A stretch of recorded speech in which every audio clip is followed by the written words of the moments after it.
ನಮಸ್ಕಾರ ಸ್ನೇಹಿತರೆ, Davanagere one YouTube ಚಾನಲ್ಗೆ ಸ್ವಾಗತ. ನಾನು ಮೊಹಮ್ಮದ್ ಅಮೀನ್. ದಾವಣಗೆರೆಯ ಕಂಬನಿ, ದಾವಣಗೆರೆಯ ಜನಪ್ರಿಯ ನಾಯಕ, ಶಿಕ್ಷಣ ಪ್ರೇಮಿ ಸೈಯದ್ ಸೈಫುಲ್ಲಾ ಸಾಬ್ ಇನ್ನಿಲ್ಲ.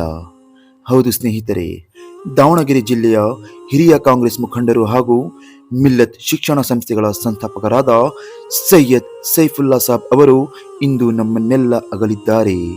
ಅವರ ಪಾರ್ಥಿವ ಶರೀರವನ್ನು ದಾವಣಗೆರೆಯ ಮಿಲ್ಲತ್ ಶಾಲೆಯ ಆವರಣದಲ್ಲಿ ಅಂತಿಮ ದರ್ಶನಕ್ಕೆ ಇರಿಸಲಾಗಿತ್ತು. ಸಾವಿರಾರು ಸಂಖ್ಯೆಯಲ್ಲಿ ಅಭಿಮಾನಿಗಳು, ವಿದ್ಯಾರ್ಥಿಗಳು ಮತ್ತು ಸಾರ್ವಜನಿಕರು ಹರಿದು ಬರುತ್ತಿದ್ದಾರೆ.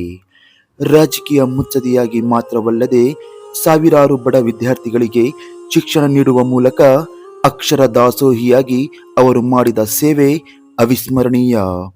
ಅವರ ಅಗಲಿಕೆಯಿಂದ ದಾವಣಗೆರೆ ಜಿಲ್ಲೆ ಒಬ್ಬ ಮಾರ್ಗದರ್ಶಕನನ್ನು ಕಳೆದುಕೊಂಡಿದೆ. ಈ ವಿಡಿಯೋದಲ್ಲಿ ಮಿಲ್ಲತ್ ಶಾಲೆಯ ಆವರಣದಲ್ಲಿ ನೆರೆದಿದ್ದ ಅಂತಿಮ ದರ್ಶನದ ಭಾವುಕ ದೃಶ್ಯಗಳನ್ನು ನೀವು ನೋಡಬಹುದು.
ಅವರ ಎಲ್ಲ ವಂಶಸ್ಥರಿಗೆ ಅಲ್ಲಿ ಕೂಡ ಹೋಗಿ ನಿಮ್ಮ ಅಂತಿಮ ದರ್ಶನವನ್ನು ಮಾಡಬಹುದು. ಯಾರು ನೋಡಿಲ್ಲ ಅವರು